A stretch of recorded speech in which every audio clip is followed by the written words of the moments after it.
सभी प्राणी जन्म से पहले अप्रकट थे और मृत्यु के बाद फिर अप्रकट हो जाएंगे, लेकिन जन्म और मृत्यु के बीच प्रकट दिखते हैं। फिर इसमें सोचने की क्या बात है। परिवर्तन संसार का नियम है। जिसे तुम मृत्यु समझते हो वही तो जीवन है। एक क्षण में तुम करोड़ों के स्वामी बन जाते हो, दूसरे चरण में तुम दरिद्र हो जाते हो। शस्त्र आत्मा को काट नहीं सकते, अग्नि इसको जला नहीं सकती, जल इसको गीला नहीं कर सकता और वायु इसे सूखा नहीं सकती।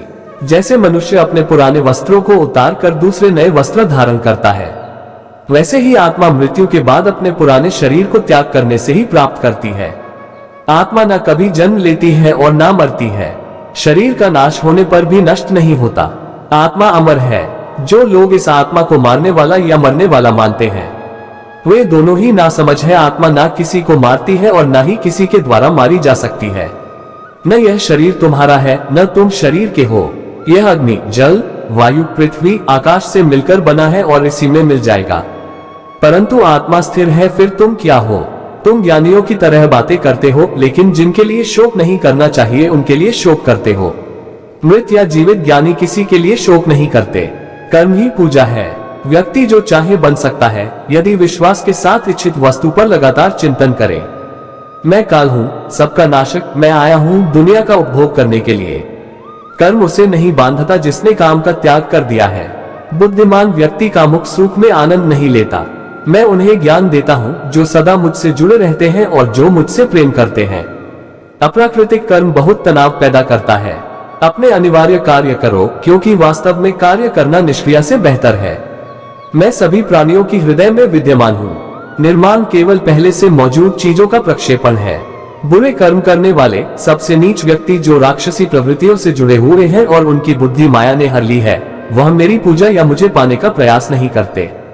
मैं उष्मा देता हूँ, मैं वर्षा करता हूँ, मैं वर्षा रोकता भी हूँ, मैं अमृतत्व भी हूँ और मृत्यु भी मैं ही हूँ।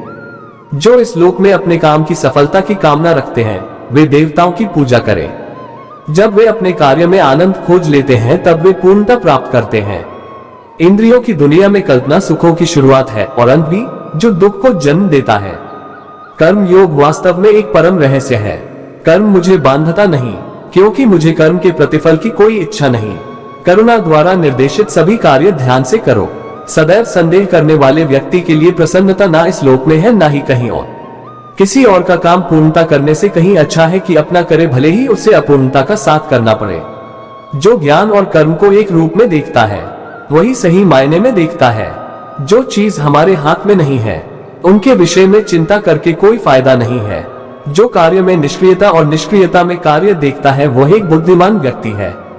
यदि कोई बड़े से बड़ा दुराचारी भी अनन्य भक्ति भाव से मुझे भजता है, तो उसे भी साधु ही मानना चाहिए और वह शीघ्र ही धर्मात्मा हो जाता है तथा परम शांति को प्राप्त होता है।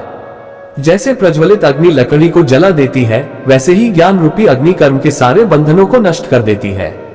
अपने आप जो कुछ भी प्राप्त हो, उसमें संतुष्ट रहने वाला, ईर्ष्या से रहित, सफलता और असफलता में संभाव वाला कर्मयोगी कर्म करता हुआ भी कर्म के बंधनों में नहीं बंधता है।